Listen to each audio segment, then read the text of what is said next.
नमस्ते दोस्तों, मैं हूं CS के अग्रवाल और आज इस वीडियो में जो हम लोग डिस्कस करने वाले हैं उसका ऑब्जेक्टिव ये है कि ई इनवॉइस में क्या अमेंडमेंट हुआ। 1 जून को एक नोटिफिकेशन आया, उसमें क्या अमेंडमेंट हुआ वो डिस्कस करेंगे। नॉर्मल इनवॉइस और ई इनवॉइस में फ़र्क क्या है वो डिस्कस करेंगे। और अगर ई इनवॉइस आपको एप्लीकेबल हो जाता है तो और ई इनवॉइस आप इशू नहीं करते हैं तो उसका कॉन्सिक्वेंसेस क्या है। तो मेन तो यही है, consequences of non issuance of E invoice.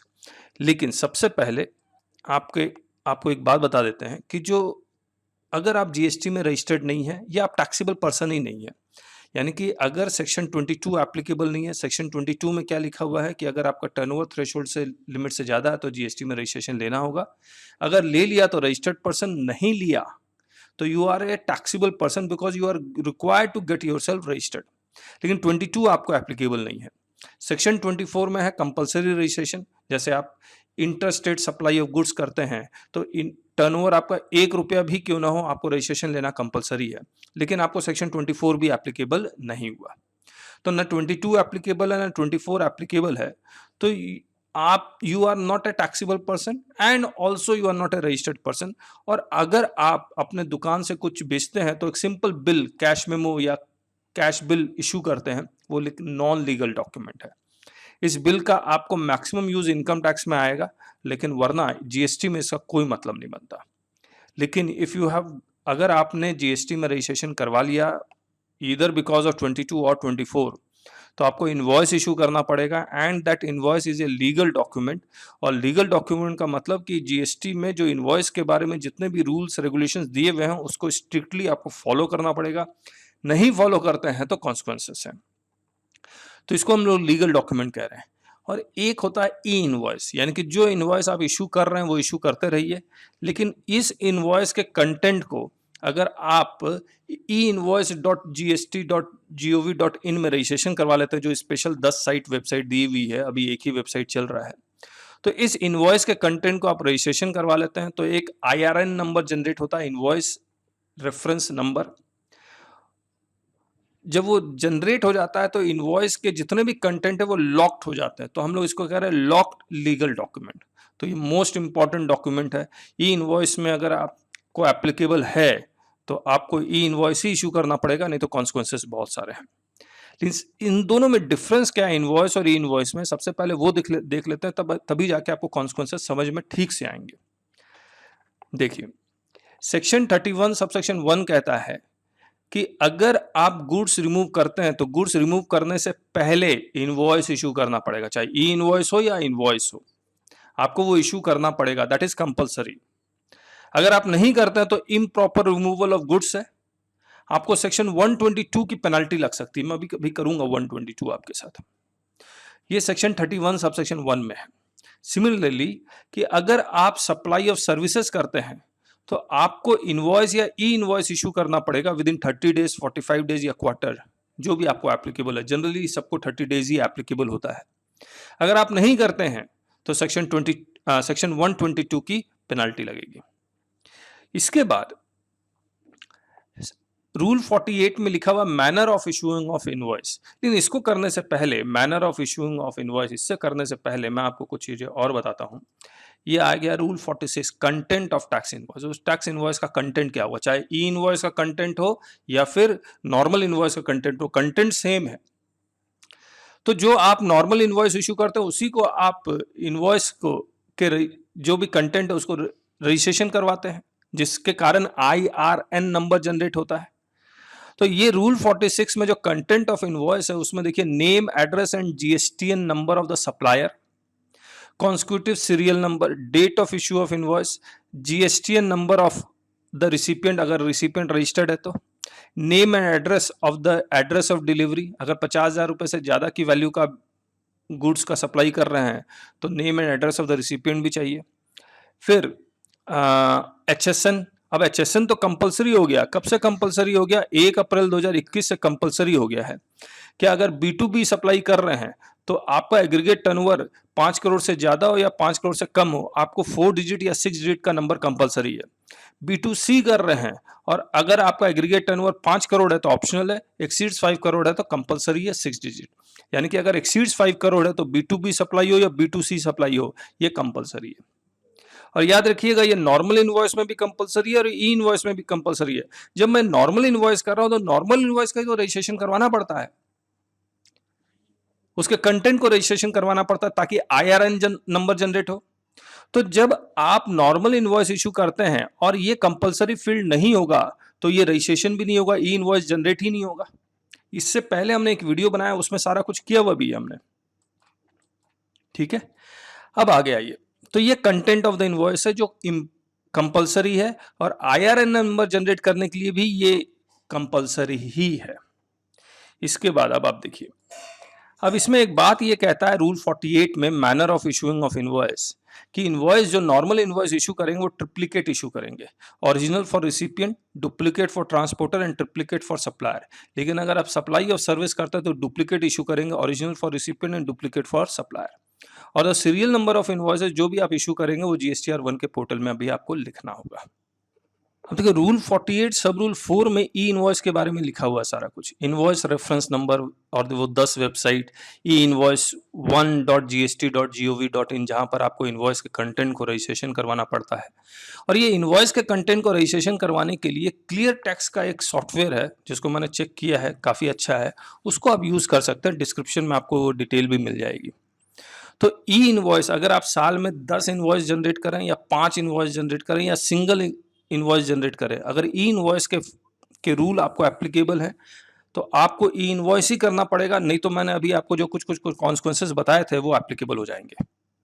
अब देखिए जो चेंज आया वो ये आया, रजिस्टर्ड पर्सन अदर देन ए गवर्नमेंट डिपार्टमेंट और ए लोकल अथॉरिटी, ये 2 चेंज किए गए जो 1 जून 2021 को उन्होंने डाला है।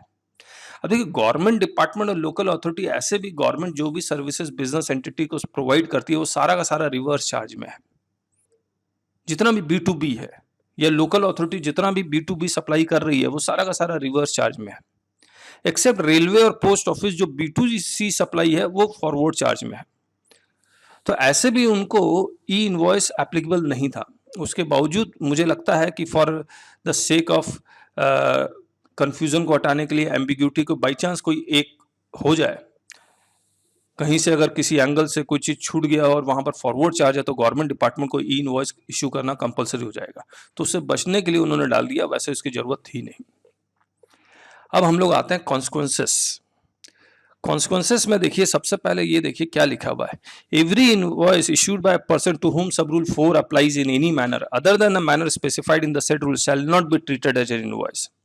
बोला अगर आपको ई इनवॉइस ये वाला एप्लीकेबल हो गया और अगर आपने ई इनवॉइस इशू नहीं किया तो हम उसको इनवॉइस ही नहीं मानेंगे।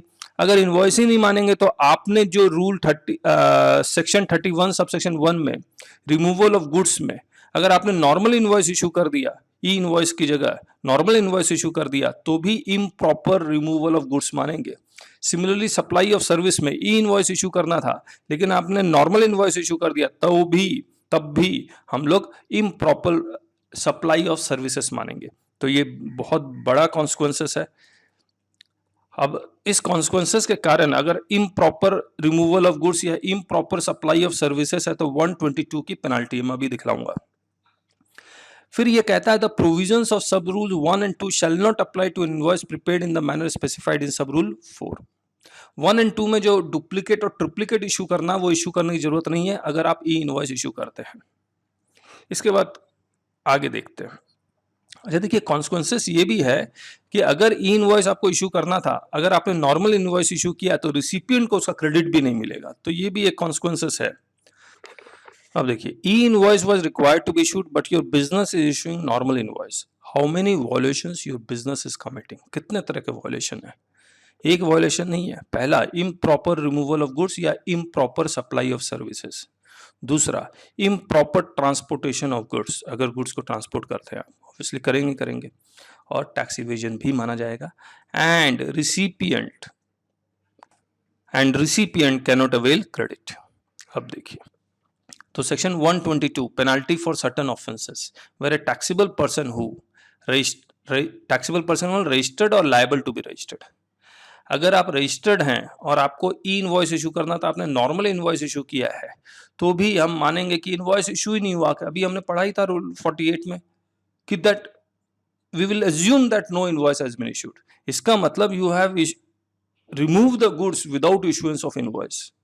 तो supplies any goods or services or both without issue of any invoice or issues an incorrect or false invoice with regard to any supply.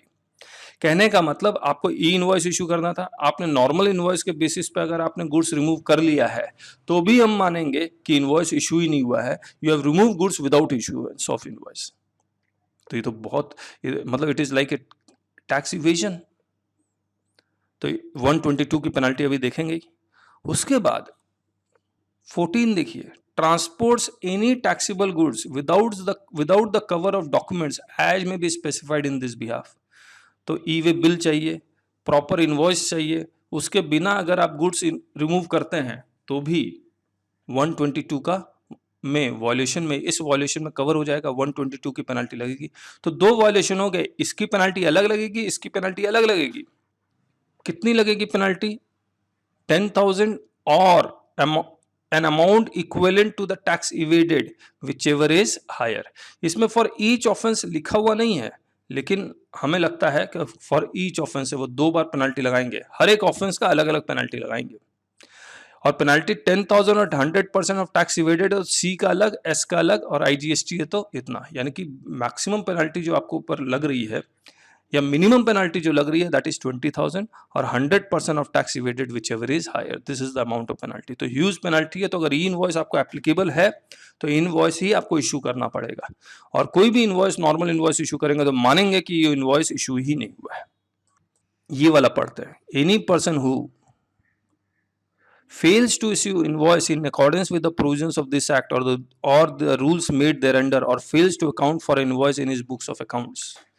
यानी कि अगर आप इनवॉइस ही इशू नहीं करते हैं तो आपको जो पेनल्टी है वो अप टू ₹25,000 है, अप टू ₹25,000 है।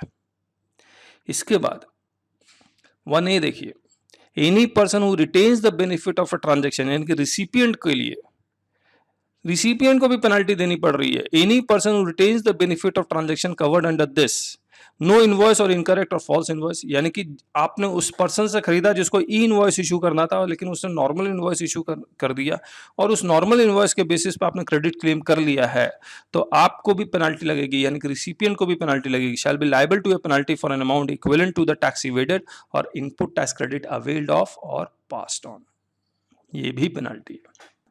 और एक जनरल पेनल्टी है, और वो जनरल पेनल्टी क्या है? विच में एक्सटेंड टू 25,000। अगर कोई ऐसा वॉयलेशन जो ऊपर 122 में कवर्ड नहीं है तो हम लोग उसको जनरल पेनल्टी 125 में डाल सकते हैं, लेकिन ऊपर कवर्ड ही है तो 125 की जरूरत पड़ेगी नहीं। और एक पेनल्टी है सेक्शन 129 की, जहां पर अगर आप गुड्स का ट्रांसपोर्ट करते हैं without issuance of E invoice, यानी कि ई इनवॉइस एप्लीकेबल है लेकिन ई इनवॉइस आप इशू नहीं करते हैं, तो आपका 129 में आपकी पेनल्टी है detention, seizure, release of goods and conveyances in transit. और उन्होंने इसको 1 जून 2021 से इसको चेंज भी कर दिया कि गुड्स इन ट्रांजिट को अगर कॉन्फिस्केट करते हैं, सीज करते हैं, डिटेन करते हैं तो टैक्स नहीं लेंगे। पहले टैक्स प्लस 100% पेनल्टी है, जैसे ही टैक्स हटाया 100% पेनल्टी को डबल कर दिया। तो बात तो एक ही है, वो कह रहे टैक्स नहीं लेंगे, टैक्स कंप्यूट करना पॉसिबल नहीं है हमारे लिए, वो इंस्पेक्टर के लिए, तो हम पेनल्टी ले लेंगे। कितना? on payment of penalty equal to 200% of the tax payable on such goods, and in case of exempted goods on payment equal to 2% of the value of the goods or 25,000 whichever is less, where the owner of the goods come forward for payment of such penalty। तो example के रूप में 1 लाख का goods 18%, तो आपका 36,000 rupees penalty है, heavy penalty है, याद रखिएगा, ई इनवॉइस अगर आप इशू नहीं करते हैं तो।